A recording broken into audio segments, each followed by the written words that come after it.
Now, as all of us are manifesting this power,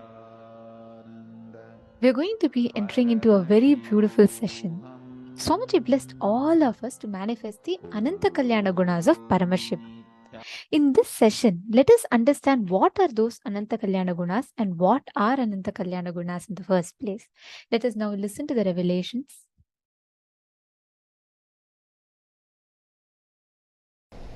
Sadashiva's right eye is Surya Mandala, left eye is Soma Mandala, third eye is Vanni Mandala, Agni Mandala. Vahni or Agni, both words can be used. Usually we use the word Vanni Mandala. Listen, the right eye, Surya Mandala, is responsible for power, Swayam Prakasatva, logic, penetrating, scrutinizing, dissecting, ruling.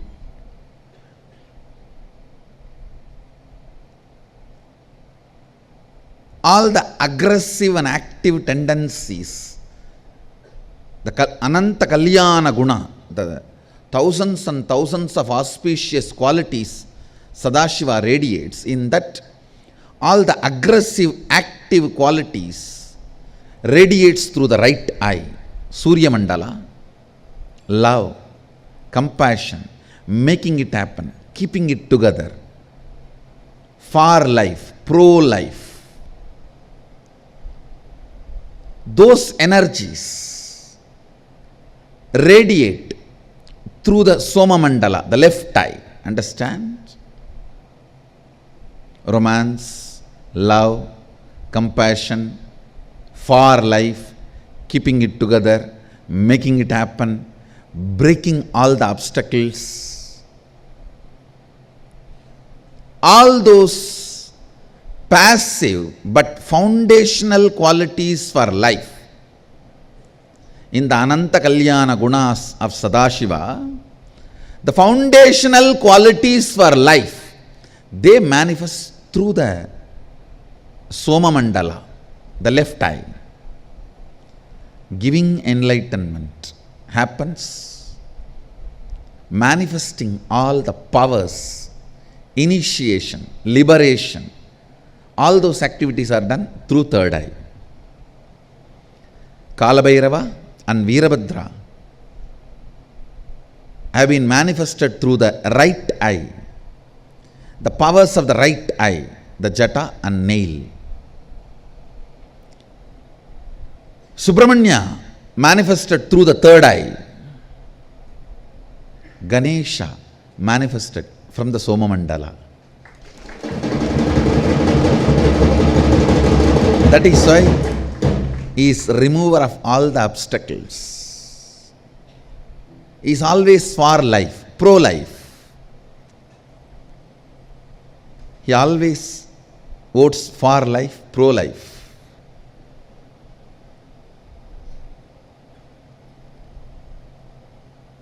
His space, his energy, joyful being.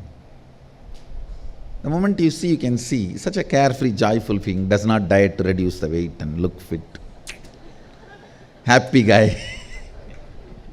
and the way he is and very blissful being who goes on radiating far life energy, pro-life energy.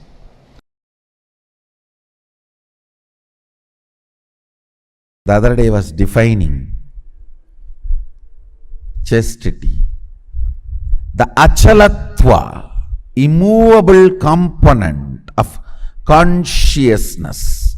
Consciousness has one quality of immovable, achalatva.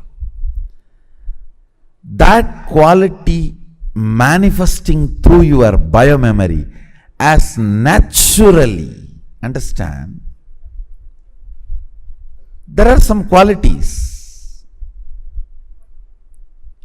very comfortably, naturally you express. There are some cunning fellows even after years, cannot learn integrity, because they feel all the best things of their life is given because of their cunningness. The fools have not seen the best things life can give. See, it is like a baby steals 2-3 cars, small toy cars from his elder brother, from his cousin sister, and keeps all that, and he thinks, because of my stealing capacity, see what all I have. And the father, because of this fellow's stealing capacity, does not write any of his property in his will to the child. This fool will not know what he lost. He thinks, oh, these few things I collected is because of my cleverness of stealing. That's the best strategy. You see, because of this strategy, I have these cars. I secretly play around when nobody is there. See what I have. Fool. Out of your cunningness, what you got is not what was reserved for you by cosmos, what you deserved because of your cunningness. Understand?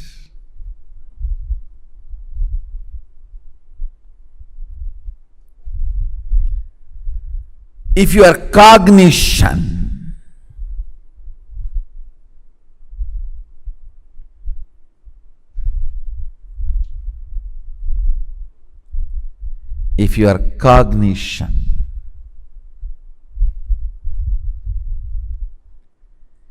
is comfortably flowing with the space of achalatva, I call that as chastity. Achalatva, dimension of consciousness manifesting through body and mind, is chastity. It's not just for women, understand? For woman the chastity is different, for man the chastity is different. But both have chastity.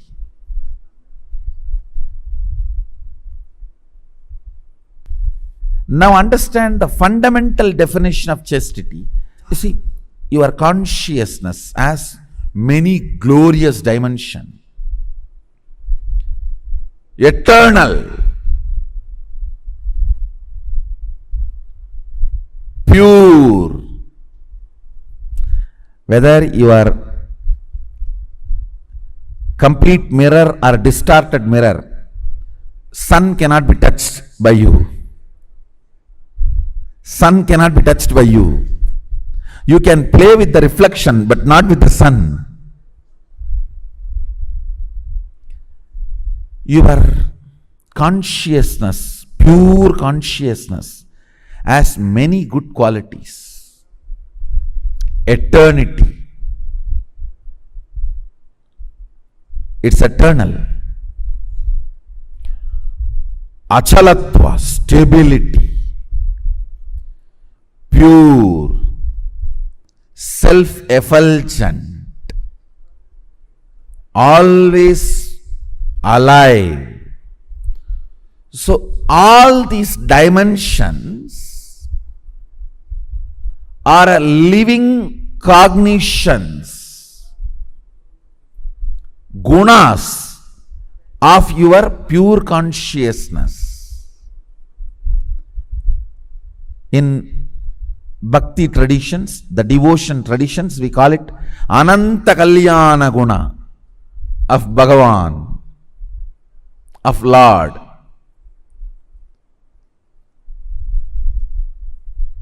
Ananta Kalyana Guna of Lord. This one Kalyana Guna, one auspicious guna character of your consciousness, achalatva, that manifesting through your biomemory, muscle memory, consciousness is chastity. Chastity is one of the health of consciousness. Understand the word. Chastity demonstrates your consciousness is healthy.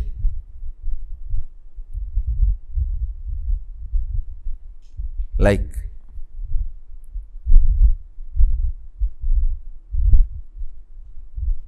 only mentally healthy person will be courageous. Understand? Sometimes the stupid decisions you take out of cowardness also may be appreciated by others as a bold step. No, that is not courage. Courageousness is health of consciousness. Same way, chastity comes when your consciousness is healthy. Integrity comes when your consciousness is healthy. Understand? The cunning,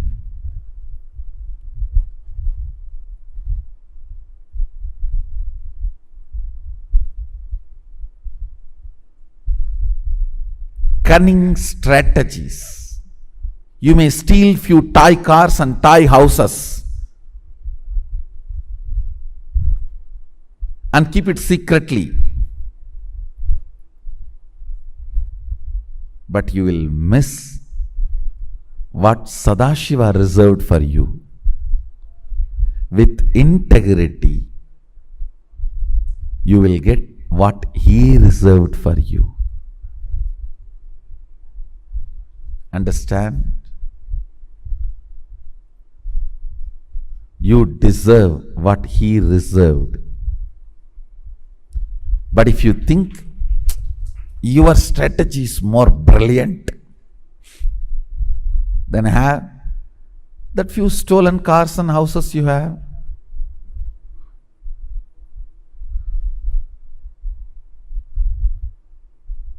Believing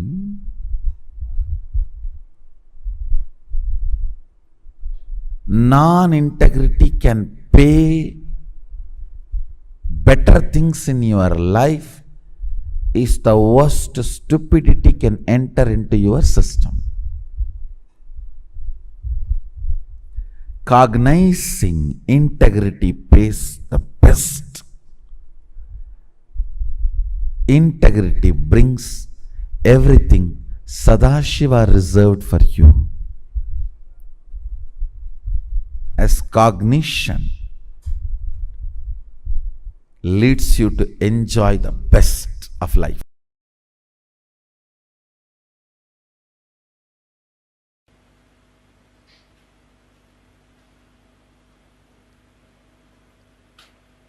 Mahadeva is uncomparable, unique energy and beyond ego, just a simple innocent being.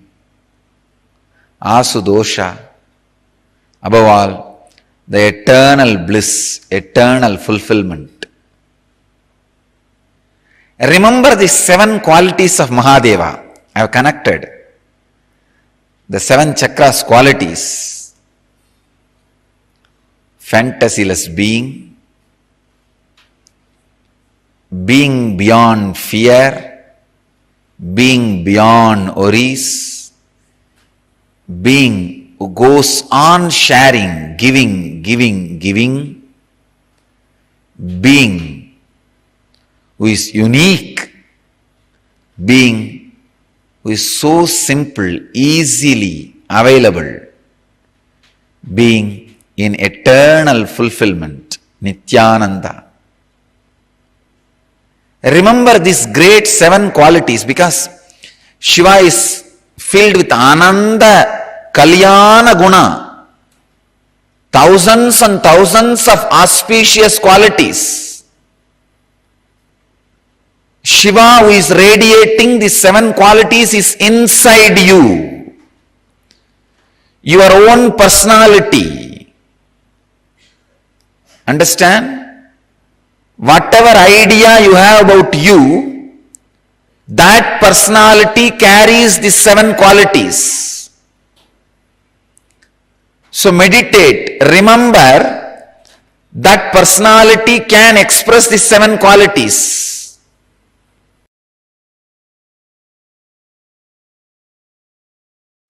Shiva is not just the totality of you, auspicious qualities. So by meditating on it, you become that.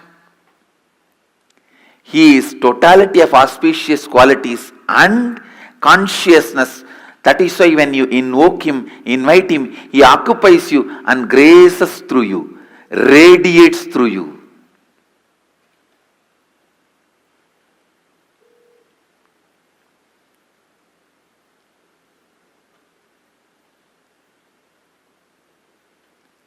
Not only he introduces himself to you, he introduces himself through you to everyone. He introducing himself to you is authenticity. He introducing himself through you to others is enriching. Mahadeva is the conscious intelligence. Shivoham is not technique, it's a conscious process. Meditate on Shivoham. Don't think your japa repetition, the strength of your meditation is going to bring the results. No. He is conscious intelligence. You meditating is nothing but invoking him, requesting him to fill you, to radiate through you.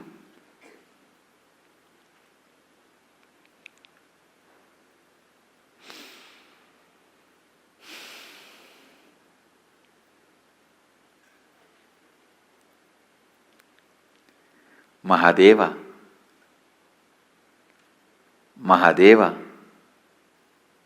is pure consciousness.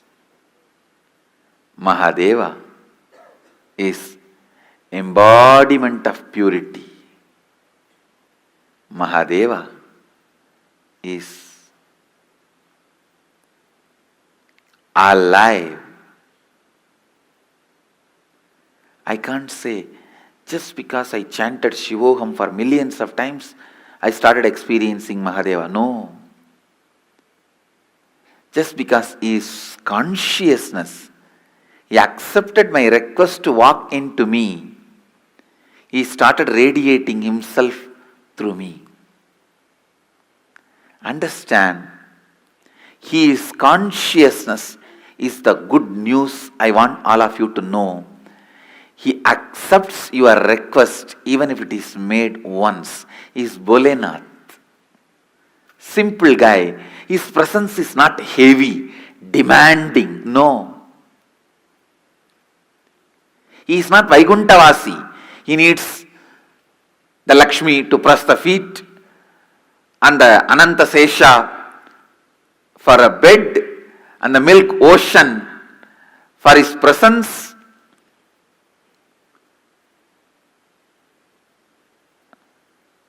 And all the best things, Shamantaka, the greatest jewelry for wearing.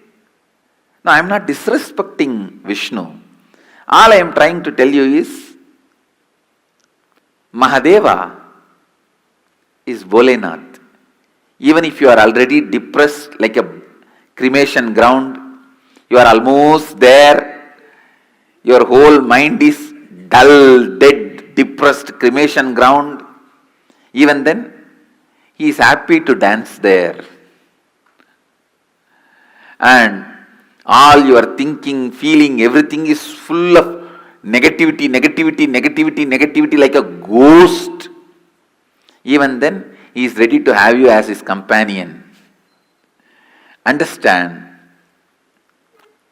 he is too simple and his presence is not that heavy. His presence is powerful but not heavy.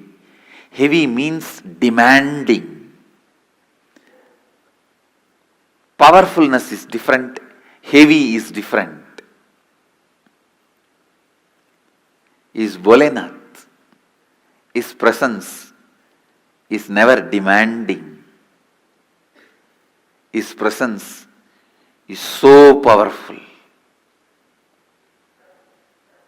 but not demanding. Understand, invoke him, request him, pray to him, ask him, invite him to your inner space. Mahadeva, whatever I know as Aham is a bunch of my root patterns, social conditionings, parental conditionings, layers and layers of patterns, samskaras, and the past life karmas. But this is not too big for you.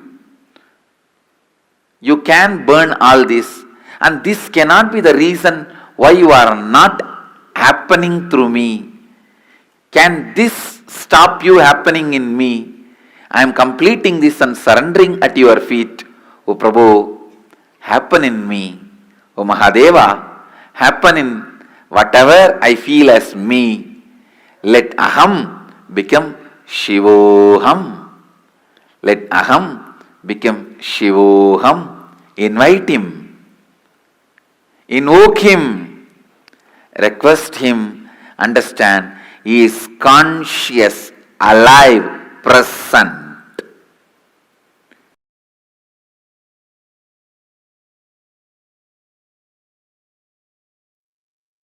The Ananta Kalyana Gunas of Paramashiva, where he is present as that supremely embodied form of Paramashiva, embodying himself as eternally available and continuously being accessible to all of us, that eternal part of us, that component of us, which is not stopped by anything.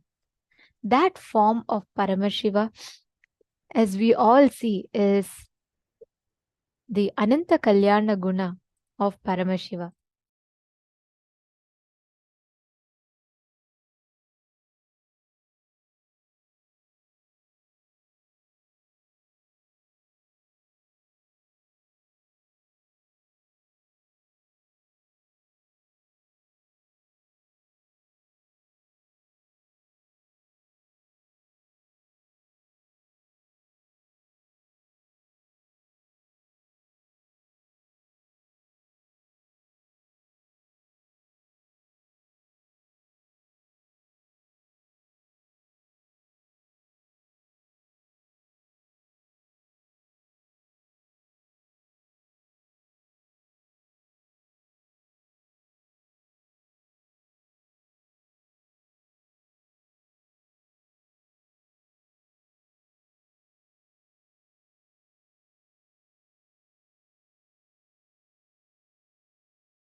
Paramashiva manifests as the eternal form, where he is continuously available again and again and again.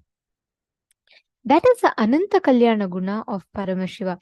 Swamiji says that the exact material that you are made up of, the exact material that Paramashiva is made up of, the universe is made up of, are all one and the same. And that is what is called as the pi of Paramashiva.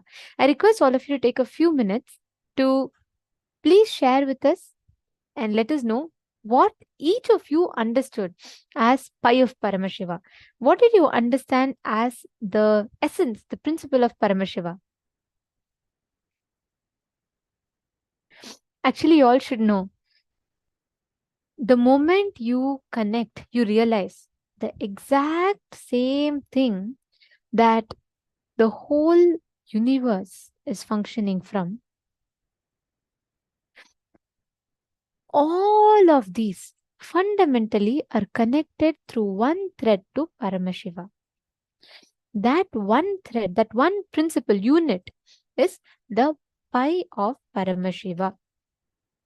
And that is what Swamiji so beautifully revealed to all of us right now in this session.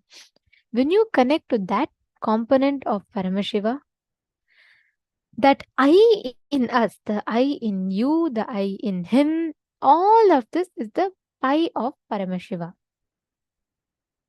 Akshaya Guna. Swamiji says the Akshaya Guna. Guna means the nature, character. And Akshaya means the eternal, like Akshaya Guna means the nature of something which does not get destroyed. The Akshaya Guna of Paramashiva which does not get destroyed. The Guna of Paramashiva which does not get destroyed. Nature of Paramashiva which does not get destroyed is Akshaya Guna. It is like the pi in mathematics. The pi in mathematics, the same way, the formula with which the whole universe runs, that is pi of Paramashiva.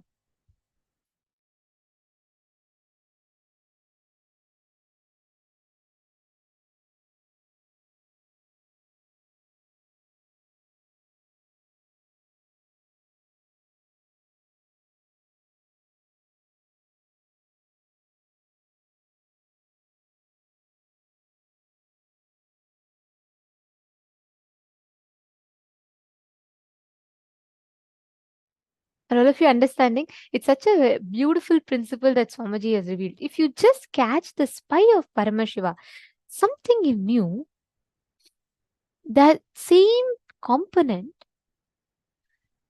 is same in Paramashiva.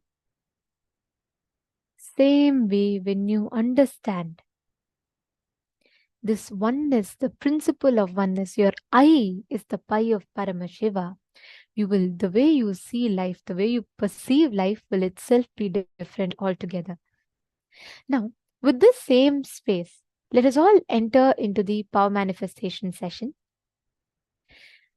I saw so many of you have posted how you increase the size of the object in the previous round. Now, let us work on decreasing the size of your object, size of the object. Any object that you want, just pick that up. You're going to be measuring it and you're going to be decreasing the size of that object just through your conscious will. Chant the Mahavakya, take the before measurement. Nithyananda Paramashivoham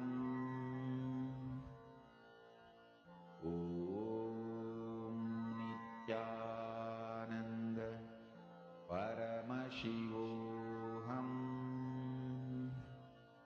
Nithyananda Paramashivoham